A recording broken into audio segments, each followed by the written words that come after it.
Good afternoon, everybody, and welcome to our Supply Chain Sustainability School Lunch and Learn session on social value from infrastructure projects. I'm Sean McCarthy. I chair the board of the Supply Chain School, and I'm delighted to host today's event. But I'm going to hand over most of the talking to the real experts after the initial introduction, to Joe and to Alison, who will introduce themselves and take you through their perspective on the issues. So this is the agenda for this short session today. We have an hour. I do the welcome and introductions, which are practically over now. Then we're going to hear from Joe Dobson from Useful Projects. Joe has done an amazing report working with the Institution of Civil Engineers on social value in infrastructure projects. Then we're going to hear from Alison Ramsey from Scape to talk about a real life case study. We very much welcome your questions, as we said, and we're happy to take as many questions as we can. If there are any that we can't cover today, then we'd be happy to follow up individually with you. So without further ado, I'll hand over to Joe. Thank you. Great, thanks, Sean. Great to be here, everyone. Thanks for turning up. So, yeah, I'm Joe Dobson. I'm an associate at Useful Projects, and I've been a sustainability consultant in the built environment for about 13 years now, but I've only really got into social value in the last sort of 2 years or so. And what I'm going to share with you today is the findings from a major piece of research all about maximising social value from infrastructure projects. Although it's focused on infrastructure projects, actually a lot of the findings are relevant to the construction industry as a whole. And the research was published at the end of June, so not too long ago. And actually some of the findings are already being sort of taken forward and implemented.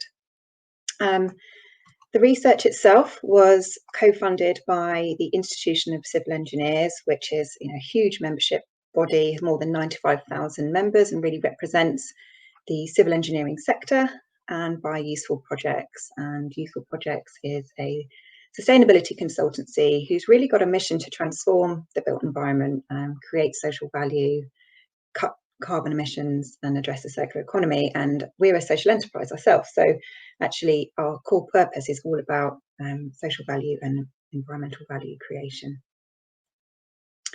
So the need for this project really stemmed from the ICE Sustainability Leadership Panel, and they really felt like infrastructure projects can and should do much more to deliver benefits to communities across the UK.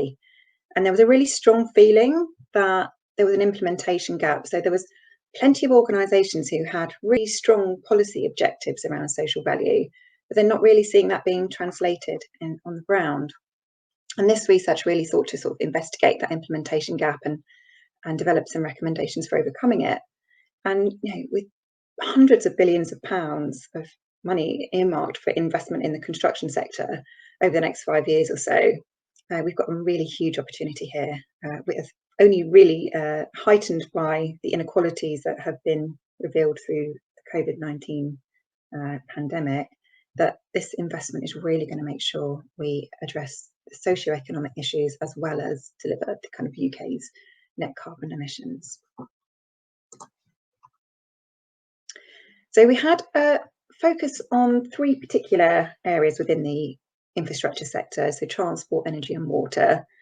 And we were looking at the whole life cycle, so what you build, right from the strategic planning, how you build, which is very much about the construction phase, and then how you operate. I mean, so many of the infrastructure assets in our country and over the world, probably about 90–95% are already in operation. So there's that long-term operation piece to think about as well. And we were really looking at what is the level of understanding across the sector, and what's the current approach? What does best practice look like? What barriers are people facing? What are the implementation gaps? We've developed some good practice case studies and then a set of recommendations. And we held several roundtable events, a survey, and sort of desk-based research. So it really was a mixed methods approach. So we gathered lots and lots of insight through that process. And it's resulted in these 8 key findings. I'm not going to go through every single one of these today. I'll let you look at the report in detail for that. But I'm just going to highlight a few of those now. So one of the key findings was that delivering social value and infrastructure projects does have more complexity than, say, a housing project. They're often quite contentious. They've got long programs, loads of stakeholders. They can be linear in nature, so from the rail and the road projects that cross many geographical boundaries with different local needs and different priorities. And the infrastructure sector also suffers from negative public perception and low customer satisfaction, and a feeling that infrastructure is done sort of to people rather than for people. But the budgets and the geographical scale does mean that the benefits are really potentially very large. Lots of people talk about the barriers to social value. I'm sure that you've all come across some of these barriers as well. The top 3 that came out in the research are shown on the screen here. So the first one was about a lack of consistent definition and measurement. Lots of people interpret it in different ways, measure it in different ways, and it's causing quite a lot of confusion. And actually, the UK Green Building Council has now got a social value task force together to develop a common definition and sort of framework for social value in the built environment. And I'm part of that task force, and the work is underway, and just within a matter of months, hopefully we would have reached some consensus on that, because actually even within the task force, there's lots of different opinions and views on what it means and how it should be implemented. The second one was about lack of knowledge and skills, and that really was about knowledge and skills about how to create and deliver social value across the whole life cycle. And I think that the Supply Chain Sustainability School will have a really great role to play in that capacity building and building that knowledge and skills around this area.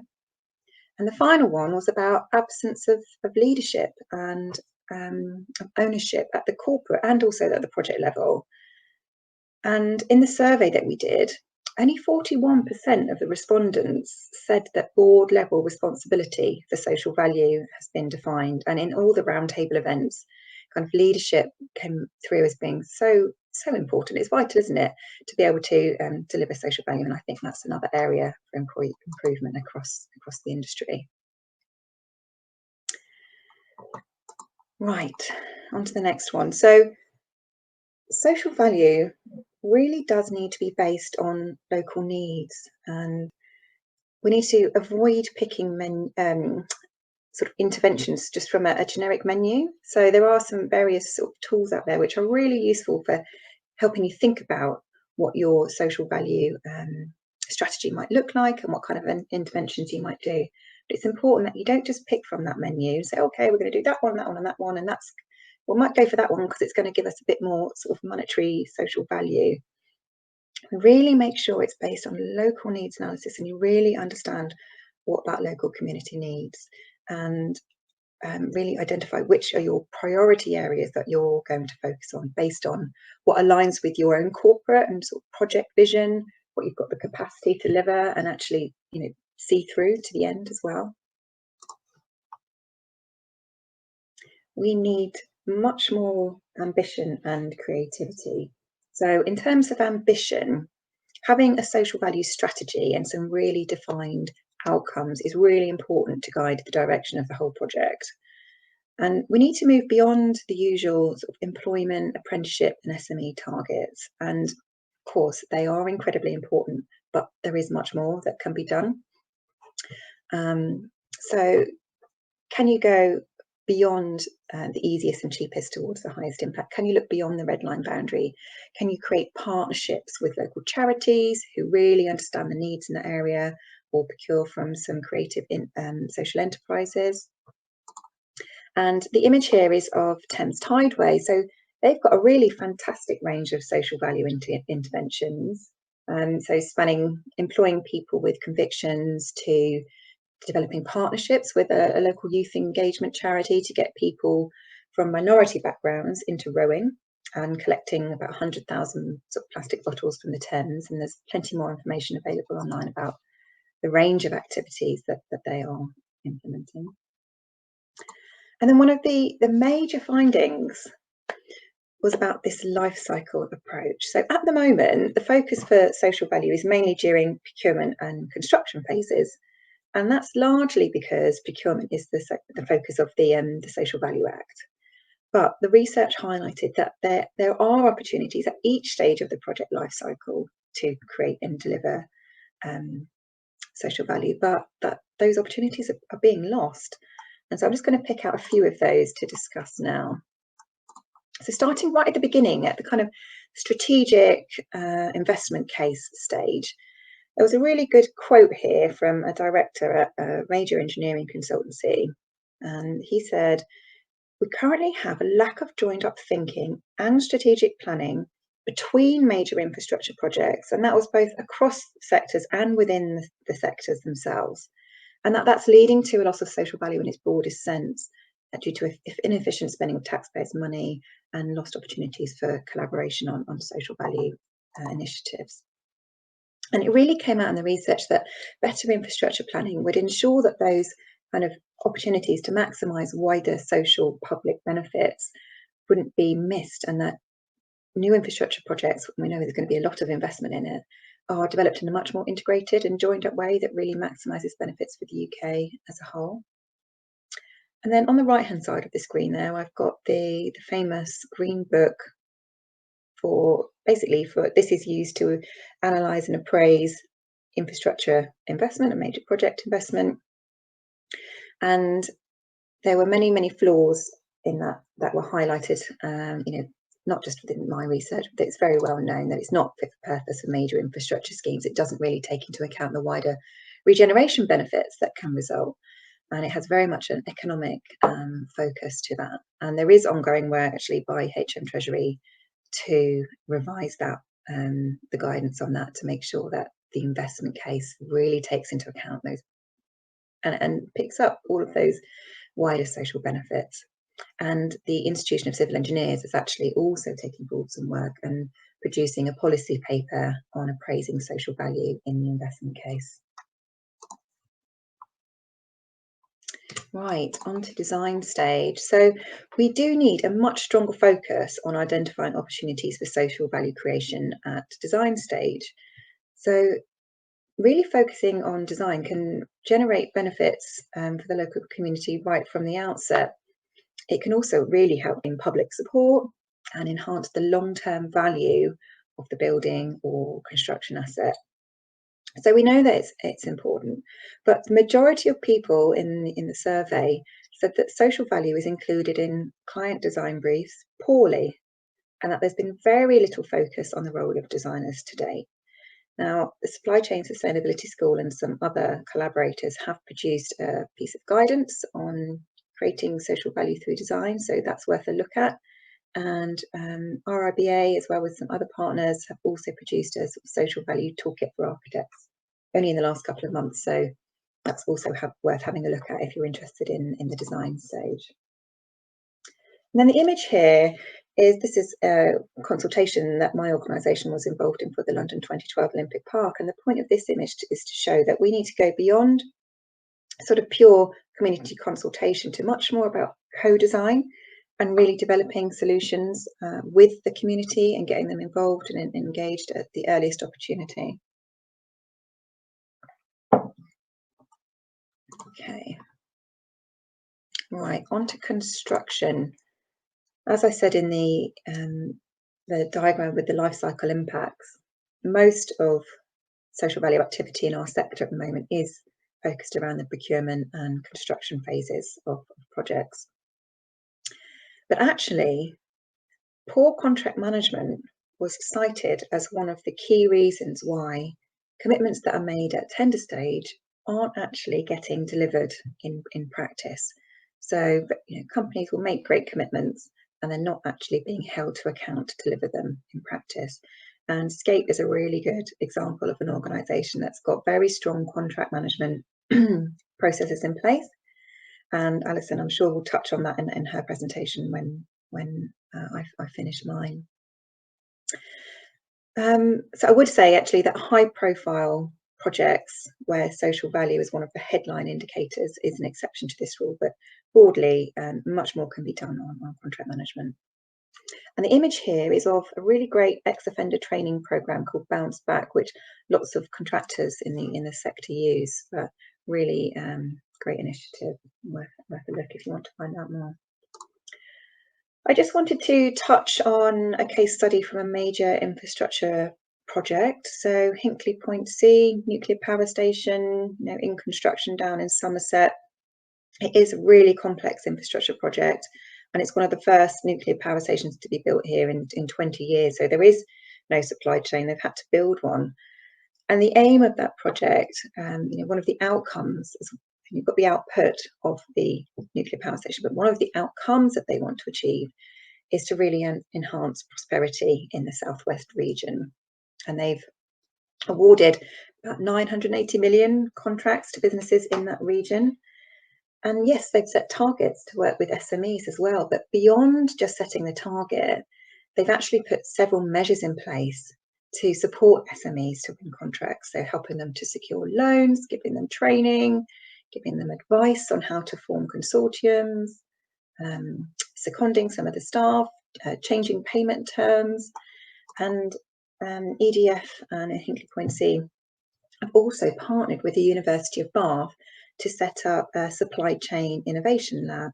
And a lot of that work is about driving best practice, sharing best practice, and the social value side of things is very much integrated into that. So good work going on down there in Hinkley. Right, on to operations. So yeah, the majority of infrastructure assets have already been built. But yet the opportunities for ongoing social value creation over those many years, decades, are often overlooked. An example of an organisation in the infrastructure sector that's really pushed boundaries on this is Anglian Water. So water company in the in East Anglia area of the UK in the east. They have really tackled a particular town. So Wisbech is a really deprived area in their sort of, their water network area. And they have been working with their One Alliance partners to do some really fantastic things to address social needs in the area. And they've gone way beyond their kind of primary purpose as a water company to supply water and treat wastewater. They have really gone above and beyond, and Anglian Water have actually embedded social value into their articles of association. They fundamentally embedded it into their business purpose. And I think that we'll hopefully see a shift in many more organisations also going down that route. And then we mustn't forget about decommissioning as well, actually. It's often overlooked. I haven't got a slide about it here, but if you're interested in that side of things, Sellafields nuclear decommissioning programme, they've developed a social value strategy to make sure that the decommissioning stage is really going to develop social value for that area. So many contributors to this research really said that it would be useful for industry to have a best practice model for social value that the sector could work towards. So we've developed this social value maturity framework based on what you build, how you build, and how you operate. And I'm not expecting you to see the details there, but it's basically intended as a guide. So you can reflect on your maturity and you can use it to develop a social value strategy for a project. And this is not a sort of prescriptive or not a checklist. It really is just a framework to help you see where you might be at. Are you at the basic level? Are you best, or are you up pioneering? Excuse me. Right, so finally on to the recommendations. There are 3 sets of recommendations in the report. I'll start with the first set, which is about kind of strategic recommendations. And investing in the right project came across really strongly, so that's top there. We also have a recommendation around embracing a broad view of social value beyond jobs and apprenticeships, and that touches on this need for more creativity and innovation, that there is much more that can be done in addition to those fundamental things. Delivering social value at all stages of the project lifecycle. Let's move beyond procurement and construction. There is much more opportunity, and also base those interventions on the local needs analysis. The recommendations that come under sort of section B were all about closing the implementation gap over that life cycle, and there are recommendations for national and local government, including having nationally significant infrastructure projects as a real exemplar for social value.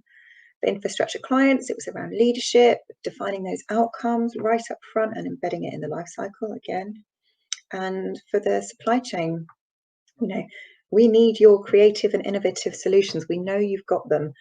Bring them to the table, develop them in partnership with stakeholders, and let's make sure that they're actually followed through and implemented. And then tell people about it. Share good news, share what's been achieved, what are the lessons learned.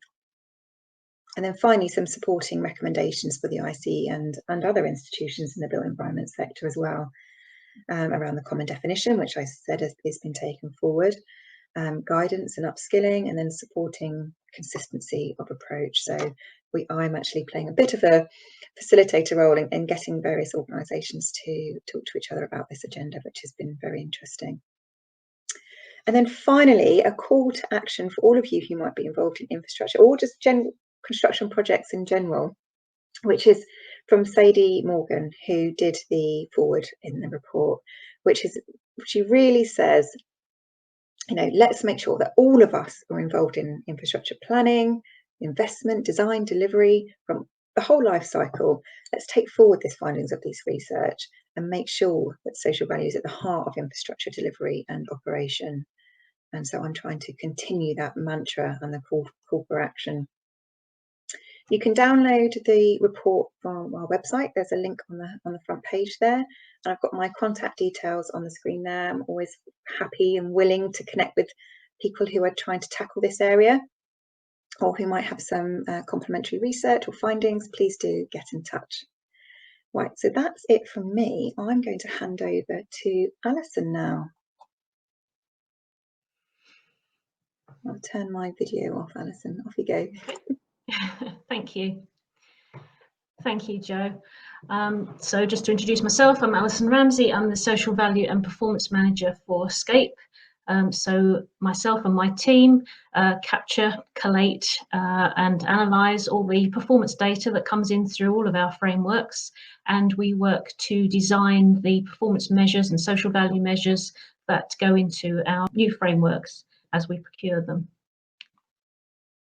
So just a very brief bit about Scape itself. It's a public sector organisation, and we actually define ourselves by using the term social value because it's something that we've built into the way we work. It's something that we've just done since our inception. It's not always been known as social value, but since the Social Value Act came along and we were able to put a name to it, social value is what we do. As I said, we're a public sector organisation. We're owned by 6 local authorities that are across the bottom there, so they're our shareholders. They came together to seek the benefits of their joint ability to purchase on a larger scale. And now the construction frameworks that we have can be called off by any contracting authority, so that's any public body that's subject to the public procurement regulations that needs to procure in an ODU compliant way. They can call off of our frameworks. So these are our current frameworks. We have built environment consultancy services that's currently being reprocured, so that's with Perfect Circle at the moment. The new delivery partners will be announced for that particular consultancy framework in probably early December. We have our civil engineering framework, and our current partner for that is Balfour Beatty. We have our national construction, which covers major and principal works, Lend-Lease, Wilmot Dixon, Robertsons and Waits, and then minor works, which is currently with Kia, and we're currently just gone out to reprocure the entire construction framework, so that will encompass national and minor works in one go. And then we have our regional construction. So all of the others are UK-wide. Our regional construction framework covers a sort of central swathe of the UK, so that's East Anglia, East Midlands, and a part of West Midlands. So when we procure our frameworks, we actually build social value into the procurement process. So social value is part of the evaluation process, so it's cost, quality, and part of that quality is looking at social value. Do these partners have social value as part of their normal way of delivering their services? Is it built into just their business as usual? And we have quite stringent KPIs and requirements of them. So we need to know that they are able to commit to and deliver social value just as a matter of course. So when they become a delivery partner, they are required to meet these suite of KPIs. These run across all of our frameworks. And as you'll see, quite a number of them relate to social value anyway. So the local labour and spend, SME engagement and spend, waste diversion, all of those things feed into social value anyway. But in addition to that, we use the national TOMs as a way of quantifying the social value that's delivered through our frameworks.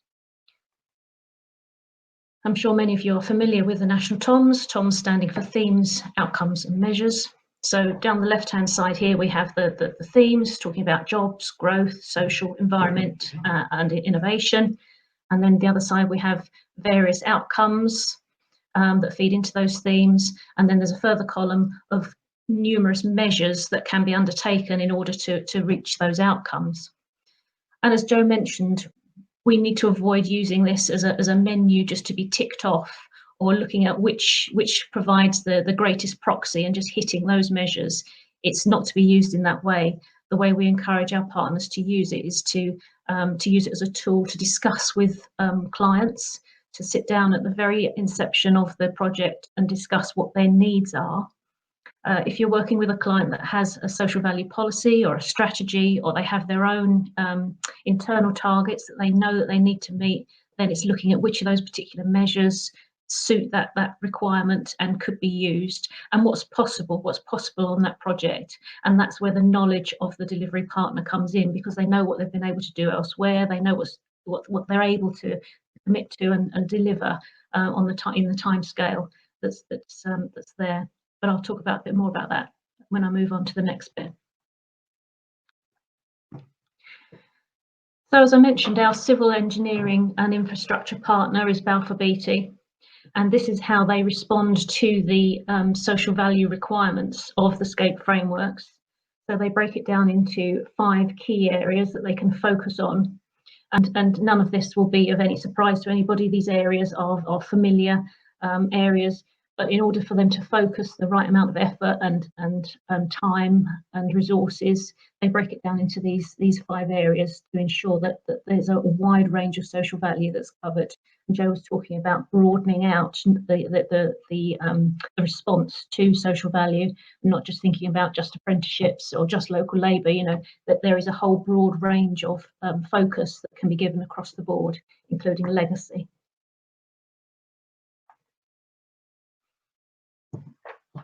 So this is the approach that Balfour Beatty take to the Scape framework.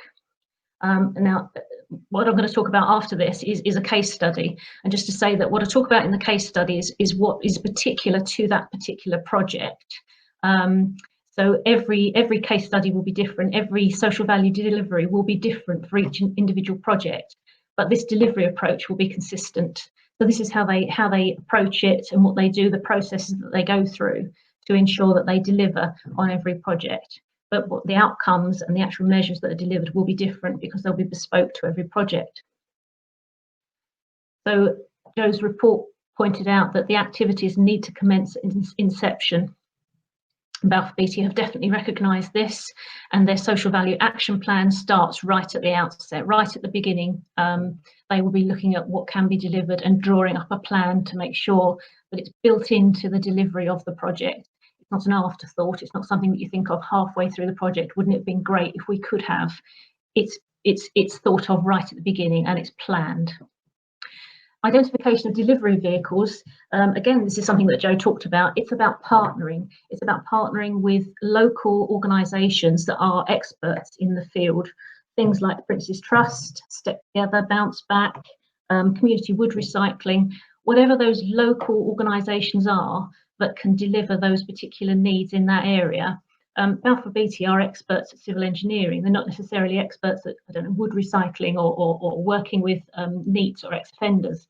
But if they can identify a local organisation that is an expert in that area, then they can partner with them and ensure that that's delivered well through that project. Reporting and monitoring. Now, we don't want to make an industry out of people collecting data and reporting data. So we want to keep this as simple and as streamlined as possible. But we also recognise that what gets reported gets done, and that you need to capture as much as you can. Two reasons for that. One is the monitoring. So we want to make sure that any targets that have been set or any promises and commitments that have been made are being delivered.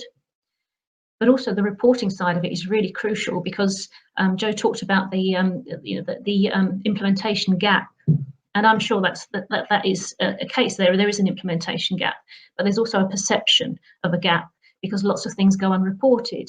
Things get done, and it's just, oh, well, that's just a nice thing that we did. It's what we always do. It's not something that we consider to be social value. So reporting and monitoring is really crucial for us. And like I say, Scape, my team, that's what we do. We capture and report that data to make sure that our partners are delivering on all the promises that they made in their commitments when they became a Scape partner. Understanding the customer's drivers, this is absolutely key, really, and this goes back to the not making it a tick box exercise or just picking up of a menu of outcomes. When you're working with a client that has a social value policy or strategy, it makes our lives much easier, because they've got a clear idea of what they want. But not all clients are in that situation. Some of them know they need social value, but they don't really know what they can ask for, or how far they can go, or what they can do. And this is where the expertise of the delivery partner really comes to fruition, because they can tell them exactly what's possible, what they can do, what they've done in the past, and work together to build upon that to meet those customers' drivers. Local needs analysis. So this again goes back to where you come up to a client that doesn't really have a social value strategy or policy in place.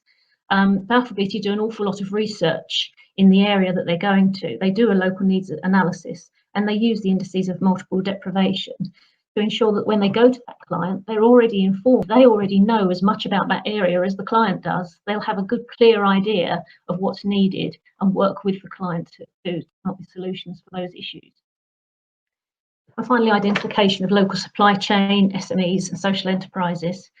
Scape has KPIs on this that requires them to use local supply chain. They won't always have them on their supply chain when they go to a new area. So it's a case of going out to the market, making sure that the SMEs are aware of the opportunities that are available for them, and assisting them through some of the red tape that there often is that puts the smaller social enterprises and SMEs from joining the supply chain. So helping them to get through the process of getting on the supply chain. So on to the case study itself. This project was completed by Balfour Beatty through Scape's National Civil Engineering Infrastructure Framework, and it was to construct the Springhead Bridge on behalf of Ebbsfleet Development Corporation, who are currently building the Garden City in North Kent that consists of around 15,000 homes. This key piece of strategic infrastructure links Springhead Park to Ebbsfleet International Station, giving residents only a 7-minute walk to the station, saving nearly 20 minutes on their journey time, unnecessary car journeys and parking fees. It's 87 metres long, it has 2 vehicle lanes, a footpath and a cycle path. So the bridge itself will deliver a legacy of reduced emissions and improved quality of life for local residents. The project has already won numerous awards, including Constructing Excellence, Considerate Constructor and a Green Apple Environment Award.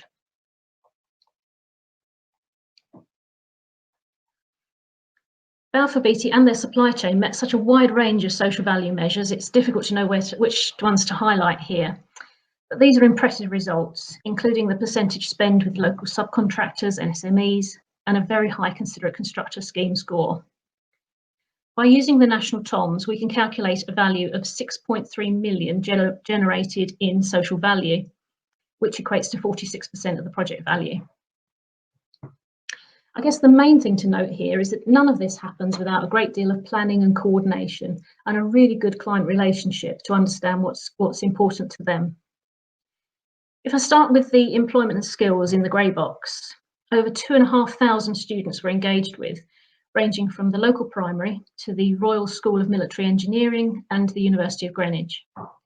Engagement included careers fairs, STEM talks, site visits, and bridge building sessions. So it was very much that it was geared to whichever age range and which was age appropriate to the students that were involved.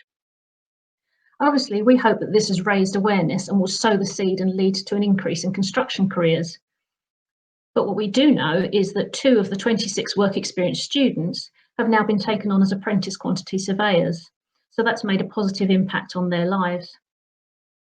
And there were 10 new job opportunities created for local people on the scheme. There was also a high level of training and development achieved on the scheme for staff, operatives and stakeholders. In terms of community engagement, Balfour Beatty created a community newsletter to keep the neighbours informed on progress, and this included links to drone footage of works on site, which I think is a really great way to keep local residents interested in and informed. And as Jo mentioned earlier, keeping them informed is just one side of the story. It needs to be engagement. It needs to have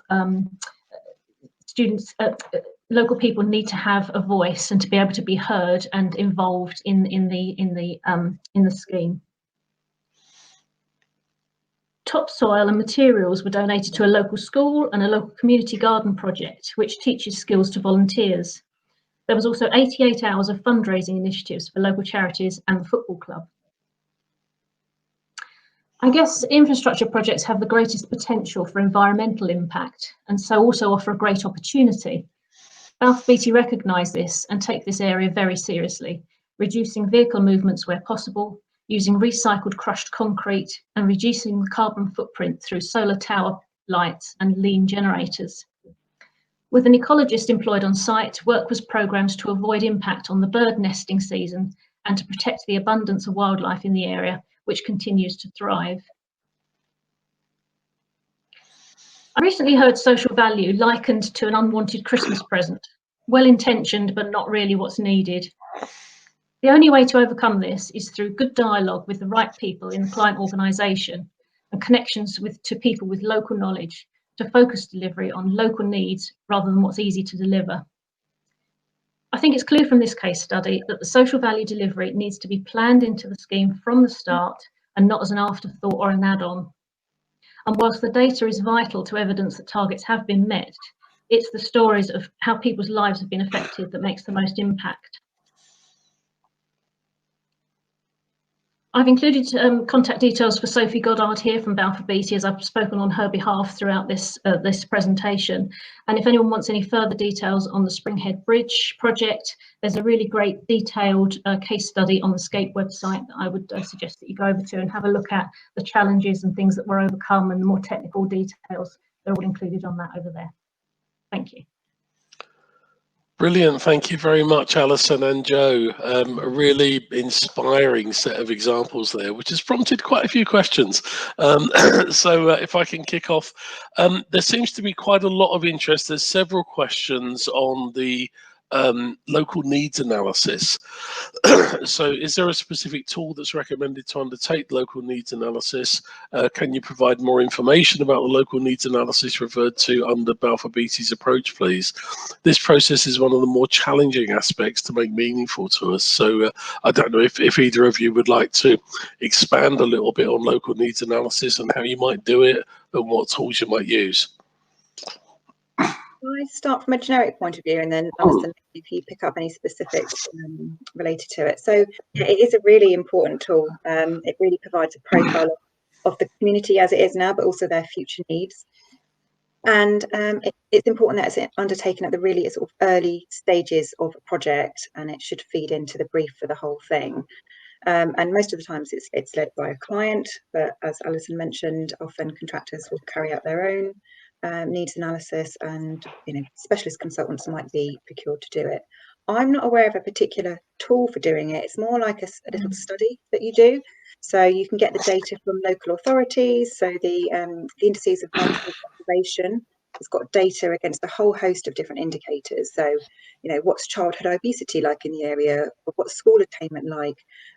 What's the unemployment or employment? Is it the youth that are really suffering from unemployment? And also quite a few local authorities are starting to do analysis against the Sustainable Development Goals, and that's also a really useful framework where there are areas that really need to be pulled.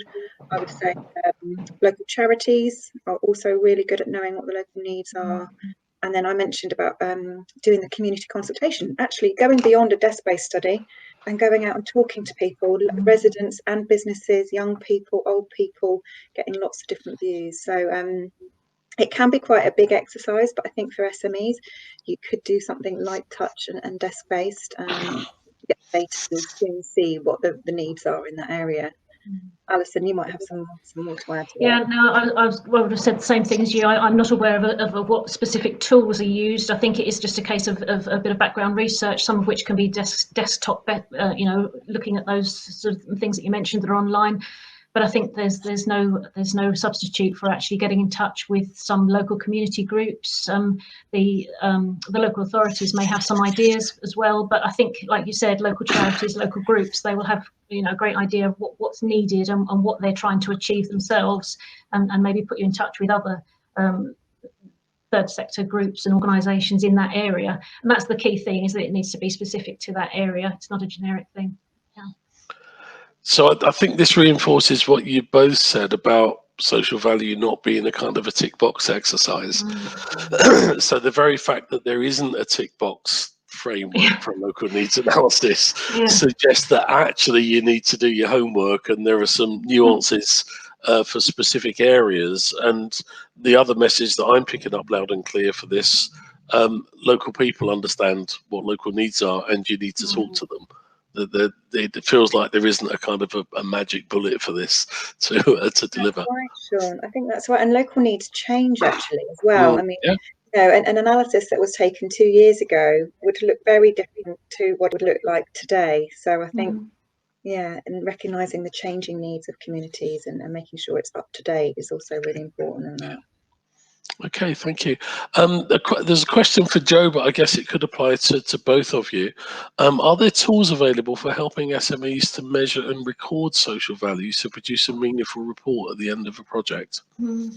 Yes, lots. And that's actually one of the problems, is choosing which one to go to. So Alison mentioned the TOMS framework, and that's a really good, simple starting point. They've got a spreadsheet. You don't have to pay. It's not high tech, you can do it yourself. So yeah, have a look at the TOMS sort of framework, and the social value portal have also got various tools that you can use.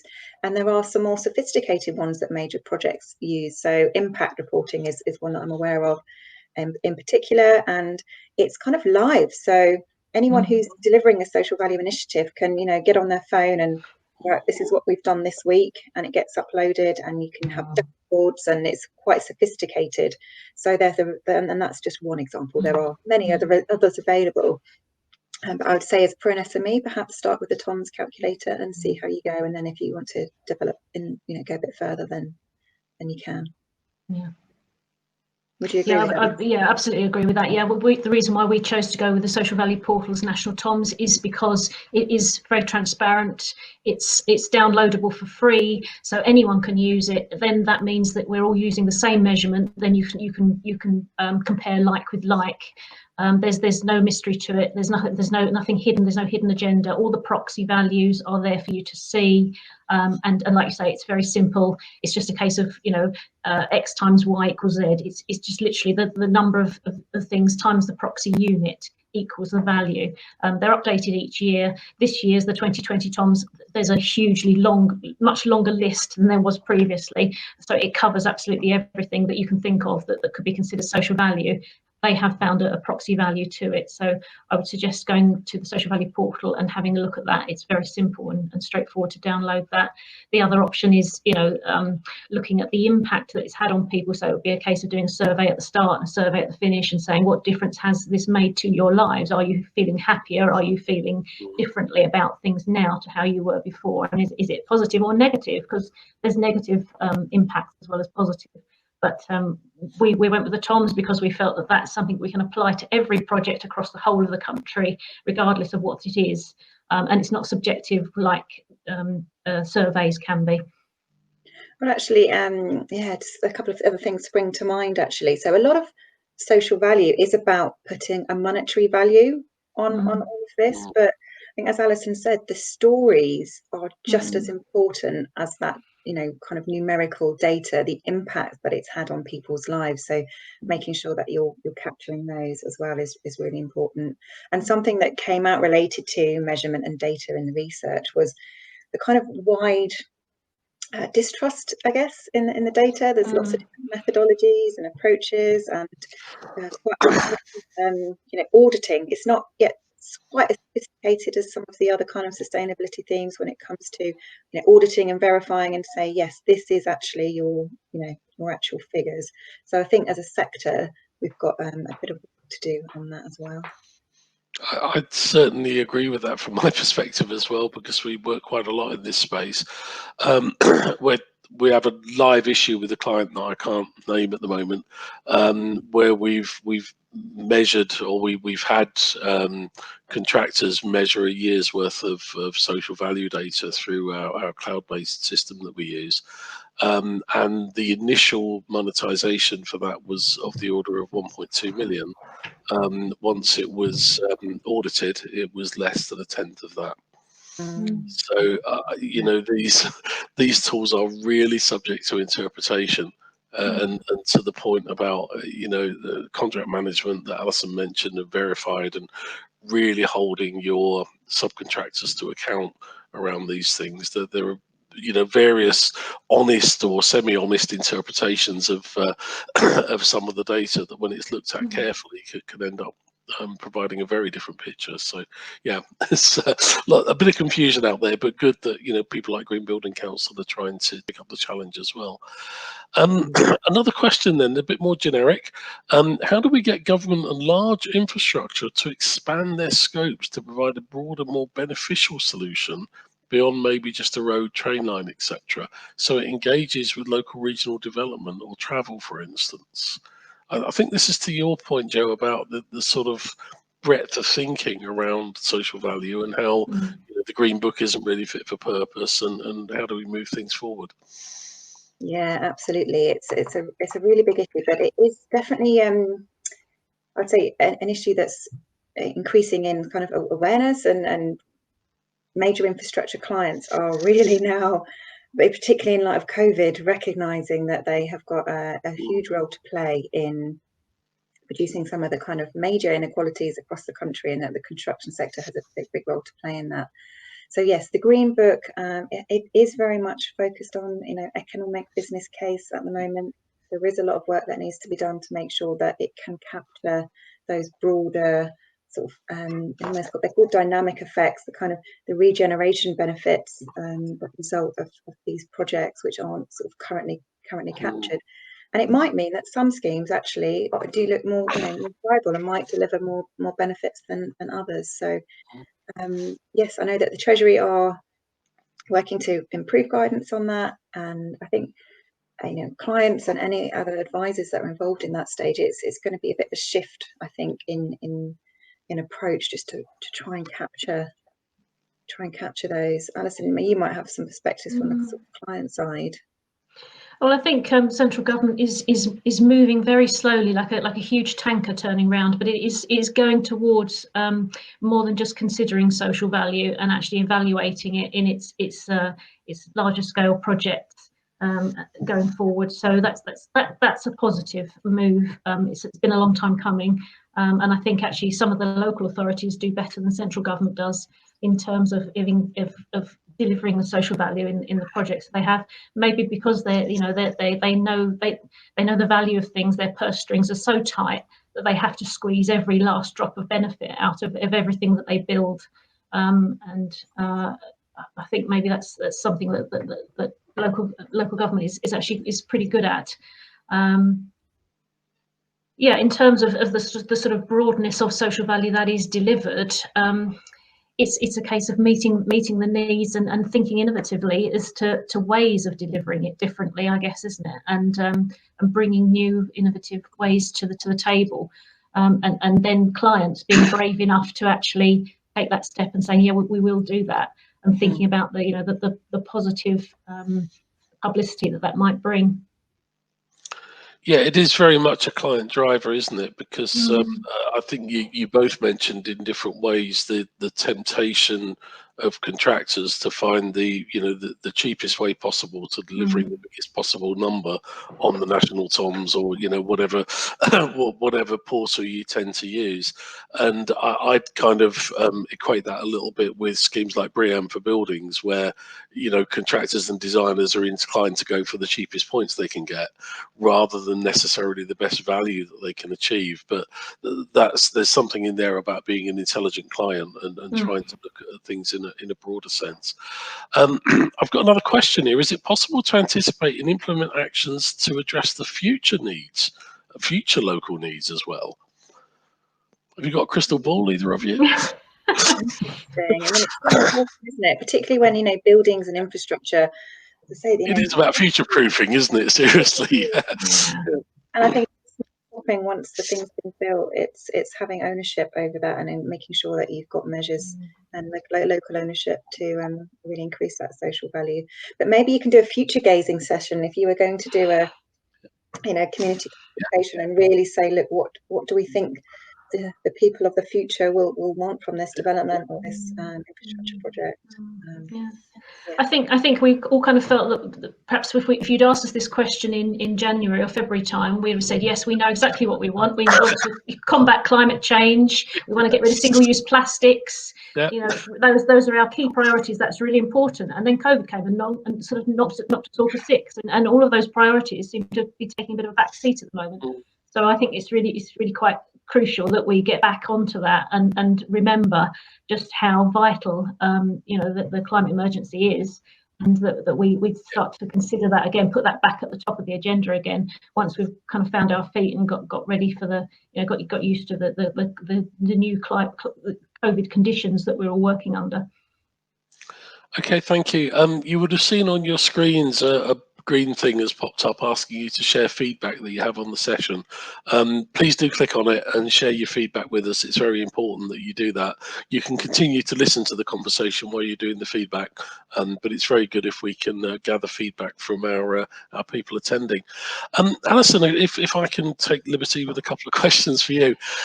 You mentioned in your presentation that you have social value is part of the quality measure that you include in your tender evaluations.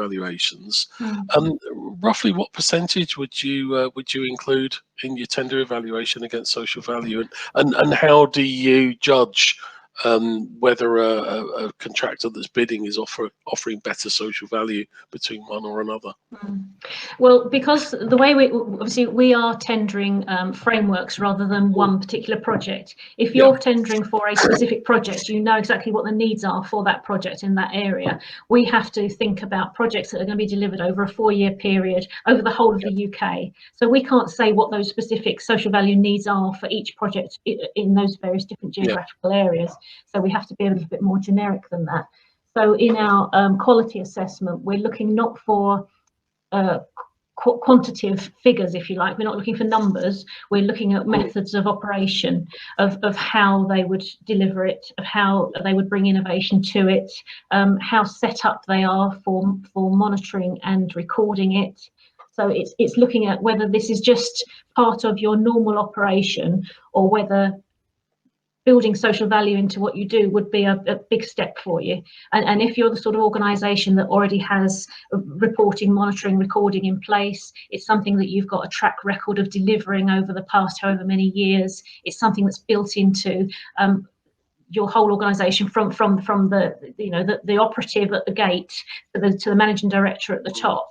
If it runs through your business as something that's delivered as per usual, then that's how you would be evaluated through our framework evaluation process. Yeah, so you're expecting to see somebody doing this as business as usual rather than doing something specific just because you've asked for it. Yeah, which makes my life much easier when they become a partner, because you're leaning against an open door here. These people are already used to, they're all set up to deliver social value. They've been doing it for years. They are of a like mind to us, and on all of our partners on our framework come from that same mindset of this is just something that we do as per usual. So it makes my life much easier when we're saying to them, you know, how much social value have you delivered? Have you met these KPIs this quarter? What's your achievement? And actually they smash it every time, because that's just what they do. It's how their organisation is set up to deliver work. Okay, anything to add, Jo? Yeah, well, actually, yeah, because procurement, I didn't touch on it in the presentation slides today, but there is a section on it in the report, and through the research, it came out that the weighting, you mentioned the weighting, Sean, it's definitely increasing. Seeing a shift now towards 10% kind of social value, and then 10% more kind of sustainability, carbon and circular economy kind of elements. So definite rebalance, much more balanced scorecard being introduced.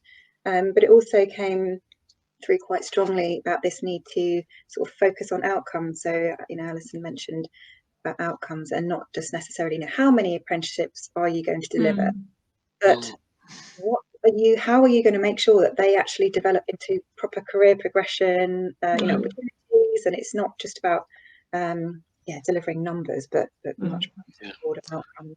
And an upskilling needed, actually, because this is an emerging area for lots of people. Let's get right training in place for the people who are setting the questions, evaluating the questions, to make sure that they're asking the right ones. I've been as a consultant, been asked to demonstrate how we're providing social value before, and some of the questions that they're asked, this is completely irrelevant to what the scope of the contract is. So others have had a similar experience. So yes, bit of a shift needed in upskilling on procurement. Okay, thank you. Another question that I know vexes a lot of organisations, and Alison, I'm interested in your view. You mentioned several times about local procurement and local employment. When you look at procurement, how do you define local? Well, what's a local supplier to you?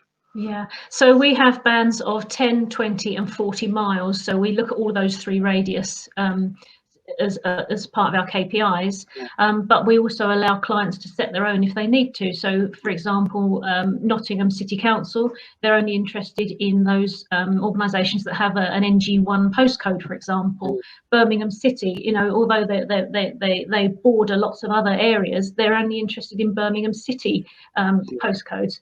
So local to us is, like I say, is a radius of 10, 20 or 40 miles, and we'll look at the percentage of labour within those particular bands, but we allow clients also to set their own if they need to. So is it based, if you look at a supplier, is that based on their head office address? How do you define that postcode? It's on the local delivery office that's delivering to the site. So you're looking at emissions, transport, road usage, that sort of thing, as well as where the money is going into the local economy. So it's where the contract is being serviced from. Yes. Rather than the the head office contribution. Yeah. I had a wonderful question from a client the other day who had a consultant that was doing the work in London, but their head office was in Manchester, in quite a deprived area of Manchester. So could they put all that value in Manchester because that's where the head office is? No, really not. That's where the contract is being serviced from. Okay, I think we're near enough out of time. So I'd just like to try and firstly to thank our two speakers for a really inspirational session, and to those in the audience for joining in. I think we've had near enough 100 people on the call at peak today, so thank you all for getting involved. This is a subject that's going to run and run. We are looking at running a session on social value monetisation, either last week in October or first week in November, where we're going to get Dr. Daniel Fujiwara along from Symmetrica, who's an expert in this subject, to get more into this subject, because we do find that it's an area of continuing development, as both of you have said. So do keep an eye on the Supply Chain School website for future events. And thanks to both of our speakers and to our audience for a fantastic session today. It will be recorded and up on the site for those who didn't manage to attend today. So thank you very much, and enjoy the rest of your day. Thank you.